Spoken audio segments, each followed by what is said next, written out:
Assalamualaikum warahmatullahi wabarakatuh. Selamat pagi, salam sejahtera untuk kita semua.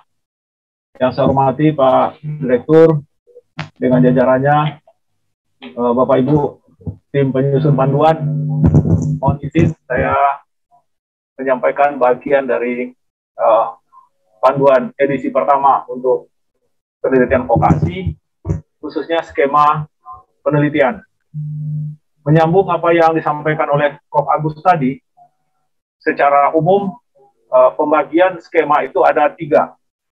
Skema dasar, skema penelitian terapan, dan skema penelitian pengembangan. Nah, seperti tadi juga sudah disampaikan oleh Pak Direktur dan Prof. Agus, skema penelitian dasar itu ada 3 kelompok ya, 3 skema ya. Yang pertama, penelitian dosen pemula. Penelitian dosen pemula itu diperuntukkan untuk perguruan tinggi yang berada di klaster binaan dan madya. Ini mungkin yang sedikit membedakan dengan perguruan tinggi akademik, di mana dosen pemula pada perguruan tinggi akademik itu khusus untuk perguruan tinggi di klaster binaan saja. Nah, seperti juga sebelumnya, dosen pemula itu diperuntukkan bagi dosen yang memiliki pendidikan S2 dengan jabatan maksimum asisten ahli atau belum memiliki jabatan fungsional. Jadi maksimum asisten ahli atau belum memiliki jabatan fungsional.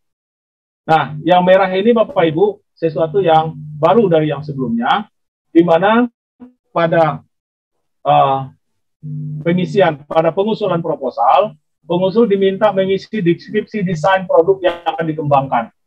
Walaupun item ini sebetulnya sudah lama ada di Siblitamas, tetapi sekarang lebih diperjelas dan dipertegas. Bapak Ibu diminta mengisi, mendeskripsikan desain produk yang akan dikembangkan dalam penelitian ini. Anggota 1-2 orang sama dengan yang sebelumnya, dan sama juga dengan yang sebelumnya, pengusul hanya boleh mendapatkan skema PDP ini dalam sebanyak 2 kali sebagai ketua. Luaran wajib juga sedikit ada perbedaan dari yang sebelumnya Bapak Ibu, yaitu laporan feasibility study daripada produk yang dikembangkan, sesuai dengan yang diisi pada saat proposal. Jadi pada saat proposal, ini desain produk yang dikembangkan, dan di luaran nanti Bapak Ibu membuat laporan feasibility study tersebut. Dan 1 artikel jurnal nasional terakreditasi. Ini juga sedikit berbeda dengan yang sebelumnya, dengan yang akademis, di mana yang akademis diminta SINTA 1 atau 2, kalau sini tidak. Atau 1 artikel di jurnal internasional, atau 1 artikel proceeding seminar internasional. Jadi itu untuk dosen pemula, di mana dosen pemula itu dikondisikan berada di TKT 1, 2, dan 3. Ya, 1, 2, dan 3, dan luaran wajibnya berupa artikel. Baik, Bapak Ibu. Nah, berikutnya ada skema penelitian tesis magister. Penelitian tesis magister ini kompetitif nasional dan boleh diikuti semua perguruan tinggi vokasi yang memiliki program pascasarjana. Tidak dilihat dia dari klaster apa, mau mandiri, utama, madya, maupun binaan, asal memiliki program pascasarjana, boleh mengusulkan skema ini. Pengusulnya adalah pembimbingnya, yaitu dosen tetap perguruan tinggi vokasi bergelar doktor yang sedang membimbing minimal 1 mahasiswa magister full time. Jadi harus ada anak bimbingan 1, paling kurang. Yang merah ini juga baru Bapak Ibu, mengisi deskripsi desain produk yang akan dikembangkan. Dan anggota pengusul terdiri atas dosen pembimbing pembantu jika ada, karena ada juga perguruan tinggi yang mahasiswa S2 hanya dibimbing oleh 1 orang. Tetapi kalau pembimbingnya 2, pembimbing 2 harus ada sebagai anggota. Dan 1 mahasiswa magister bimbingannya. Jadi jangan lupa Bapak Ibu, mahasiswanya harus ada di dalam tim sebagai anggota. Sebab kalau itu tidak ada, maka nanti Bapak Ibu proposalnya akan gugur di administratif. Luaran wajibnya berupa laporan feasibility study produk yang dikembangkan sesuai yang diisi di awal tadi, produk yang dikembangkan, dan satu artikel yang dimuat di Jurnal Ilmiah Nasional Terakreditasi SINTA 1 atau 2. Satu artikel di jurnal internasional boleh, atau satu artikel pada proceeding seminar internasional terindeks bereputasi, di mana catatannya adalah penulis pertama harus mahasiswanya. Karena ini sebagai persyaratan untuk ujian S2. Sedangkan ketua pengusul berada di corresponding authors. Dan skema ini pun sudah dikunci di sini Tamas berada di TKT 1, 2, dan 3 karena memang wajibnya berupa artikel. Berikutnya skema kebijakan strategis KKS. Ini adalah skema penugasan Bapak Ibu. Seperti tabel dilihatkan tadi oleh Pak Direktur dan Prof. Agus, bahwa bukan kita yang mengusulkan, tetapi atas penugasan dari recording in progress. Pengusulnya adalah minimum berpendidikan S3, jabatan fungsional minimum asisten ahli, atau berpendidikan S2 dengan jabatan minimal lektor. Anggotanya bisa 2-5 orang. Luarannya berupa naskah akademik yang dapat berupa policy brief, rekomendasi kebijakan, atau model kebijakan strategis terhadap suatu permasalahan sesuai dengan bidang yang ditugaskan oleh kementerian. Dan skema ini pun dikunci di TKT 1, 2, dan 3. Berikutnya adalah nggak bisa jalan. Bentar. Oke. Skema penelitian terapan. Skema penelitian terapan.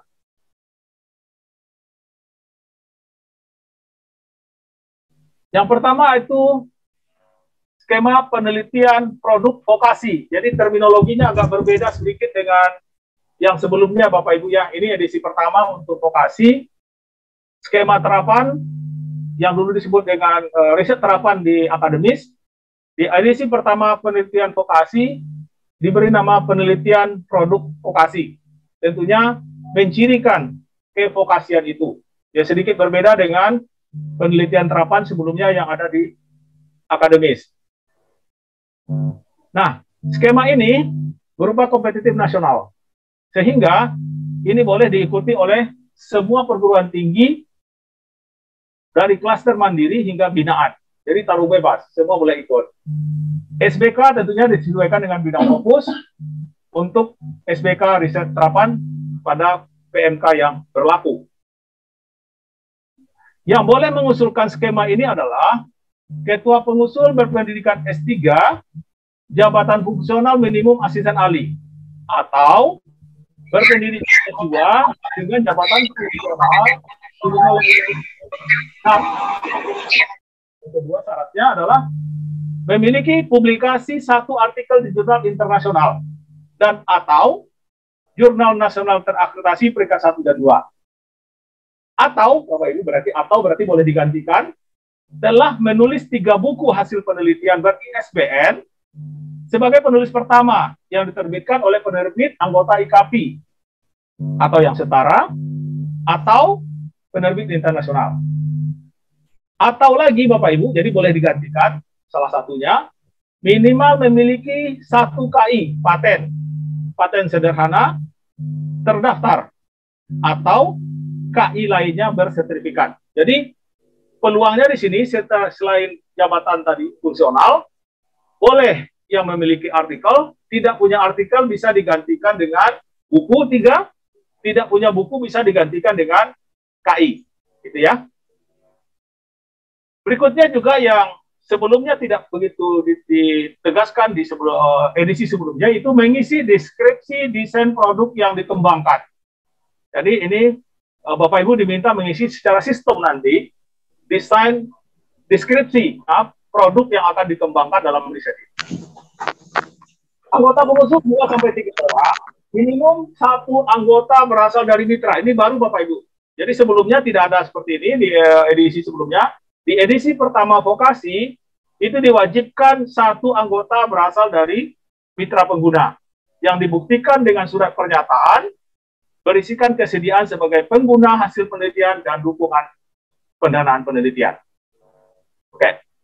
Luaran tahun pertama berupa feasibility study produk yang dikembangkan, yang sudah diisi di proposal tadi, dan produk impact tersebut ber-KI.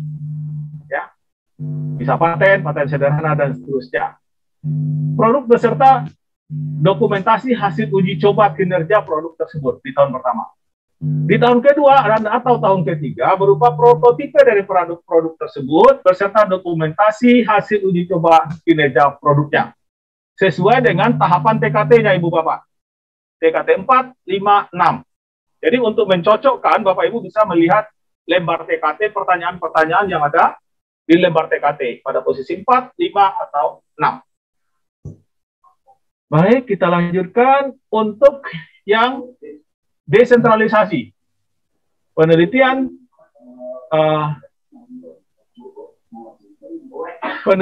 produk vokasi unggulan perguruan tinggi namanya. Yang dulu di edisi sebelumnya yang akademis disebut dengan PT UPT, penelitian terapan unggulan perguruan tinggi.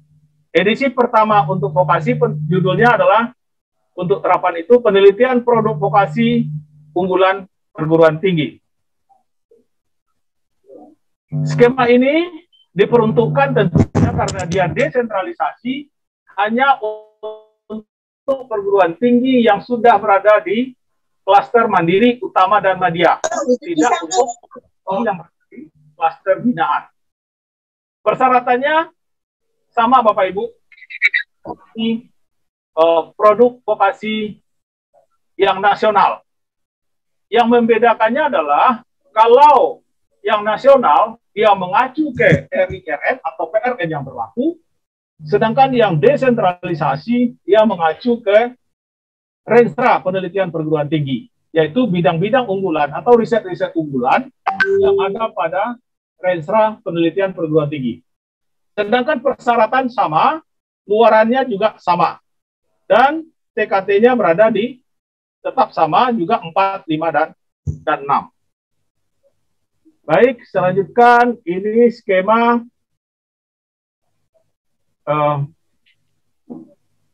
penelitian kerjasama kemitraan. Ini juga baru ya Bapak Ibu, dengan di edisi sebelumnya belum ada ini skema, yaitu untuk ketua pengusul dengan pendidikan S3 jabatan fungsional asisten ahli atau S2 jabatan fungsional lektor dan memiliki publikasi satu artikel di jurnal internasional dan atau jurnal nasional terakreditasi peringkat 1 atau 2, atau telah menulis 3 buku hasil penelitian ber-ISBN sebagai penulis atau penerbit internasional, atau minimal 1 KI berupa paten atau paten sederhana atau KI lainnya, misalnya hak cipta dalam bentuk sertifikat. Juga sama Bapak Ibu mengisi deskripsi desain produk yang akan dikembangkan. Jadi hampir semua skema itu harus menuliskan secara sistem deskripsi desain produk yang akan dikembangkan. Anggota pengusul 2-3 orang, minimal 1 anggota berasal dari mitra pengguna yang dibuktikan dengan surat pernyataan. Berisikan kesediaan penggunaan menggunakan hasil penelitian dan dukungan pendanaan. Luaran wajibnya di tahun pertama laporan feasibility study daripada produk yang dikembangkan dan produk serta dokumentasi hasil uji coba kinerja dari produk tersebut. Di tahun kedua dan ketiga berupa prototipe produk beserta dokumentasi hasil uji cobanya. Dan skema ini juga berada di TKT 4, 5, dan 6.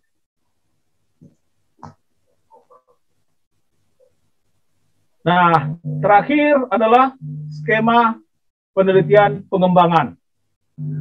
Skema penelitian pengembangan juga merupakan suatu skema penugasan Bapak Ibu, sesuai dari tabel tadi yang disampaikan oleh Pak Direktur dan Prof. Agus, bahwa dia berada di skema penugasan. Artinya, skema ini berdasarkan penugasan dari Ditjen Vokasi, bukan kita menginisiasi pengusulan.